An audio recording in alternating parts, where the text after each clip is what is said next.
Welcome friends, आपका स्वागत है आपके अपने यूट्यूब चैनल एफएससी क्लासेस पे। दोस्तों, पॉलिटी की श्रृंखला जो हमारे चैनल के माध्यम से आप तक पहुंचाई जा रही थी, उसी श्रृंखला के अंतर्गत एक नए वीडियो को लेकर मैं योगेश सर आपके बीच में फिर से उपस्थित हूं।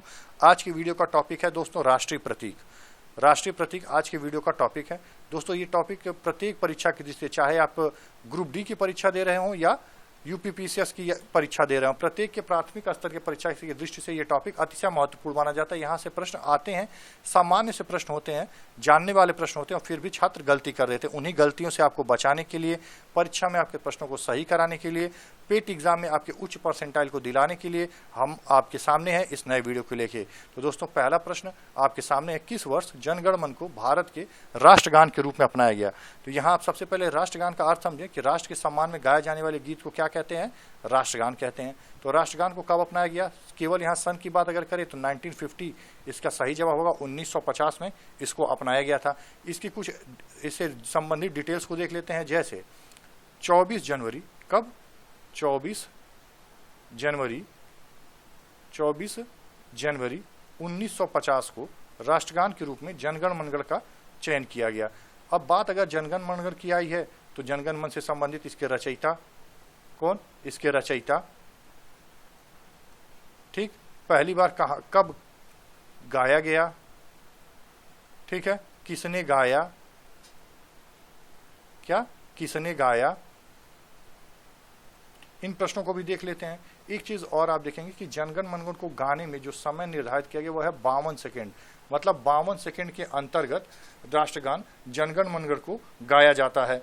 अब एक चीज इसके आगे इससे संबंधित जो अन्य तथ्य हैं कि ये कब गाया गया, किसके बीच में गाया गया, या इसका कारण क्या है, क्यों इस गीत को बनाया गया, उन चीज़ों पर अगर ध्यान दे कि आखिर कारण क्या था इसको राष्ट्रगान के रूप में चयनित करने का, तो उन चीज़ों से संबंधित प्रश्न भी आपको मिलते रहते हैं। और उन प्रश्नों को हल करने का अपना सबका एक अमूमन नज़रिया होता है। ज़्यादातर स्टूडेंट को इससे जुड़े कॉन्सेप्ट तैयार होते हैं। अब इस वीडियो का जो अगला प्रश्न आपके सामने है कि भारत शासन द्वारा राजकीय चिन्ह कब अंगीकृत किया गया? राजकीय चिन्ह से मतलब समझ रहे हैं आप? राजकीय चिन्ह से मतलब ऐसा चिन्ह जो राज्य का प्रतिनिधित्व करता हो। क्या किसका प्रतिनिधित्व करता हो? राज्य का प्रतिनिधित्व करता हो। इसको स्टेट सिंबल के नाम से भी जाना जाता है। किसके नाम से जाना जाता है? स्टेट सिंबल के नाम से भी जाना जाता है। अक्सर करके परीक्षा में राजकीय चिन्ह की जगह आपको स्टेट सिंबल लिखा हुआ मिलेगा। तो इसका जो सही उत्तर आपके बीच में होगा वो होगा 26 जनवरी 1950 को इसको अपनाया गया। अब प्रश्न उठता है कि राजकीय चिन्ह है क्या? तो अशोक स्तंभ।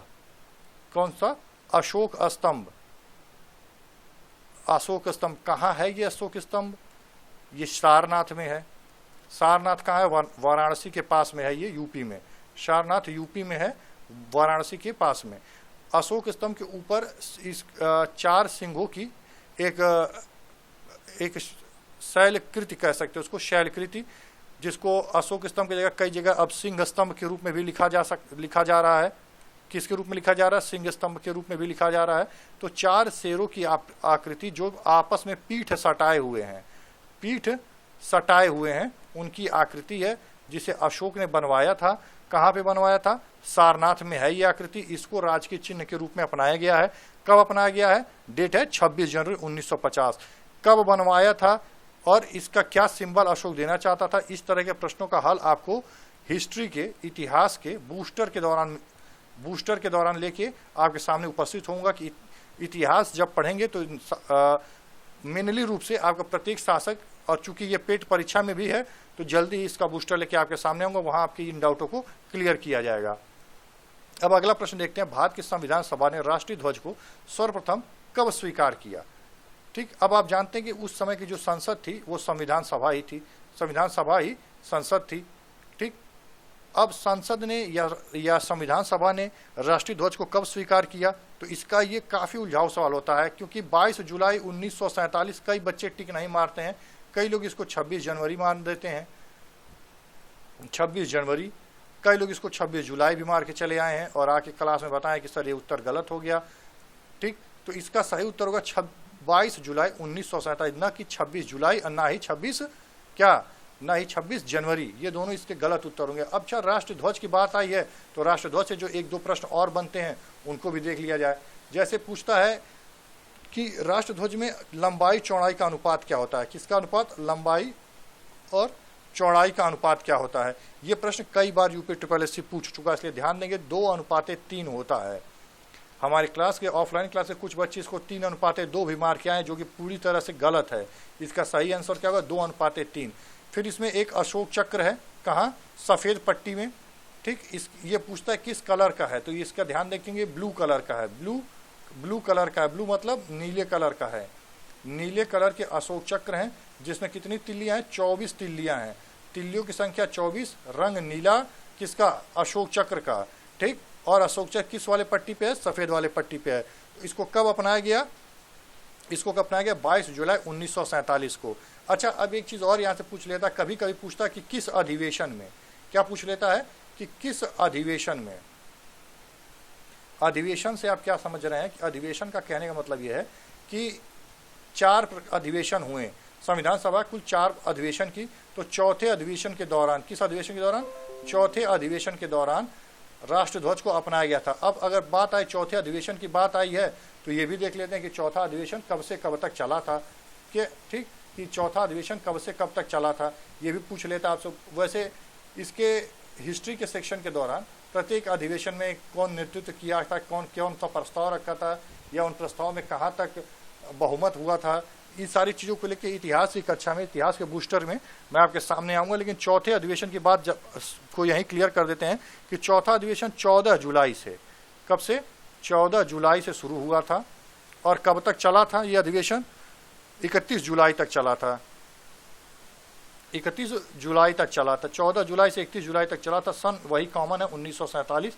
तो 14 जुलाई से 31 जुलाई 1947 तक जो अधिवेशन चला, वो कौन सा अधिवेशन था? चौथा अधिवेशन था। चौथे अधिवेशन में क्या किया गया? राष्ट्रध्वज को अपनाया गया। कब अपनाया गया? 22 जुलाई 1947 को। अच्छा, अब राष्ट्रध्वज से संबंधित एक और चीज आप ध्यान देंगे, राष्ट्रध्वज को बनाया किसने था? डिजाइनर कौन था? तो डिजाइनर का नाम है पिंगली वैकैया। ये नाम से आप पूर्णतः अपरिचित होने की काफी संभावना है। पिंगली वैकैया ये इस समय फेमस इसलिए भी हैं, ये इस समय फेमस है, लेकिन इनकी अभी 144वीं वो बर्थडे मनाया गया, इनका बर्थडे मनाया गया है पिंगली वैकैया जी का। इसलिए करंट सेक्शन से भी ये काफ़ी इंपॉर्टेंट है। और यही राष्ट्रध्वज के डिजाइनर भी थे। पहले डिजाइनर हमारे राष्ट्रध्वज के पिंगली वैकैया थे, ये आप जरूर ध्यान रखेंगे। कई लोग मैडम भिखाजी कामा मार के आते हैं, जो स्टुअर्ट जर्मनी में राष्ट्रध्वज फहराई थी, कई लोग उनको टिक मार के आते हैं, लेकिन वो सही उत्तर नहीं होगा। इसके सही उत्तर यही होगा, पिंगली वैकैया राष्ट्रध्वज के डिजाइनर के रूप में। दोस्तों, आज की वीडियो के अगले प्रश्न की तरफ बढ़ते हैं। पूछता है भारत का राष्ट्रीय पशु कौन है। अब बताइए, ये जो प्रश्न है, इस प्रश्न का उत्तर भी आप जानते हैं, बाघ। अब जब बाघों की बात आई है, तो अभी आप जान ही रहे हैं कि बाघ और चीता ये 2 अलग अलग जानवर है। भैया चीता क्या है? तो चीता वो है जो 8 जानवर अभी आए हैं। कहाँ से? नामीबिया से आए हैं। कौन? मोदी जी मंगवाए हैं, नामीबिया से आए हैं। कौन? 8 चीते आए हैं, ठीक। 5+3 करके याद रखेंगे। 3 मेल हैं, 5 फीमेल हैं। किस पार्क में रखे हैं? कूनो पार्क में रखे हैं। कूनो पार्क कहाँ पे है? एमपी में है। कब गायब हो गए थे? 1948 में अंतिम बार देखे गए थे। कब देखे गए थे? 1948 में अंतिम बार देखे गए थे। 1952 में घोषित कर दिया गया कि गायब हो गए हैं। एक राजा साहब थे, उन्होंने अंतिम 3 चीतों का शिकार कर लिया था, इसलिए चीते भारत से विलुप्त हो गए थे, जो अंतिम 3 थे। तो ये करंट का टॉपिक था। अब चूंकि ये बाघ आप सबको याद ही होगा, इसलिए इस पर कुछ डिटेल ना बताते, सीधे इसको, ये करंट का टॉपिक था, इसलिए इसको आपके बीच में रख दिया गया है। दोस्तों, इस वीडियो का जो अंतिम प्रश्न आपके बीच में है, वो सामने है कि भारत का राष्ट्रीय पुष्प कौन सा है। अब इसमें कुछ बताने जैसा है नहीं, तो ये कमल इसका आंसर मारेंगे और आप आगे बढ़ेंगे। दोस्तों, उम्मीद है राष्ट्रीय प्रतीक से संबंधित इन प्रश्नों को लेकर मैं आपके बीच में आया हूँ और ये आपको अच्छे से समझ में आया होगा। दोस्तों, एक चीज़ और जो अभी शायद एक मानवीय त्रुटि हो गई है, मुझे अभी ध्यान आ रहा है कि पिंगली वैकैया वाले सेक्शन में, ये कौन सा सेक्शन था? हाँ, पिंगली वैकैया वाले में इनकी 146वीं जयंती, 146वां बर्थडे मनाया गया। इनका 146वां बर्थडे मनाया गया, जिसपे सिक्के जारी किए गए हैं। तो आप इसको सुधार लेंगे, 144 की जगह 146 होगा इसका। अपने प्रश्न पे वापस लौटते हैं। अब बात करते हैं भारत का राष्ट्रीय पक्षी कौन है। तो आप लोग जानते ही होंगे, मोर है। इसमें भी कुछ बताने जैसा है नहीं, लेकिन ये प्रश्न कई बार आया हुआ है, इसलिए इसको इस वीडियो में जगह दी गई है। अगला, भारतीय राष्ट्रीय ध्वज में चक्र किसका प्रतीक है? चक्र किसका प्रतीक है? अब यहाँ पे कुछ लोग स्वतंत्रता, न्याय, समानता, भाईचारा किसका प्रतीक है? ये जो चक्र है हमारे यहाँ किसका प्रतीक है? तो ये आप याद रखेंगे न्याय का प्रतीक है। और कई जगह एक चीज आपको और मिलेगा, गतिशील न्याय मतलब त्वरित न्याय का प्रतीक है। गतिशील या त्वरित मतलब तुरंत मिलने वाला, त्वरित न्याय का प्रतीक है नीले कलर का अशोक चक्र, जिसमें 24 तिल्लियां हैं। ये जरूर याद रखिएगा भैया, 24 तिल्ली है इसमें, साइकिल का तिल्ली की बात नहीं कर रहे हैं। अशोक चक्र में 24 तिल्ली है, इसका जरूर ध्यान रखेंगे। अपने प्रश्न की तरफ फिर से बढ़ते हैं।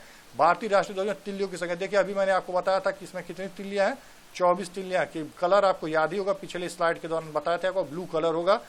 ठीक, ये कहाँ से लिया गया? ये भी सारनाथ वाले स्तंभ से ही लिया गया है। ठीक, इसका मूल निर्माता कौन है? तो अशोक इसके मूल निर्माता है, इसीलिए इसको अशोक चक्र के नाम से जाना जाता है। इसी अशोक के नाम पे पुरस्कार भी दिया जाता है। तो आज के वीडियो में ये राष्ट्रीय प्रतीक से जुड़े 8 प्रश्नों को लेकर मैं आपके सामने था।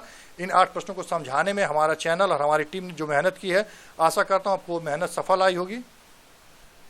सफल हुआ होगा और हमारी टीम की मेहनत आपके परीक्षा के दृष्टि से काफ़ी महत्वपूर्ण रहेगी दोस्तों।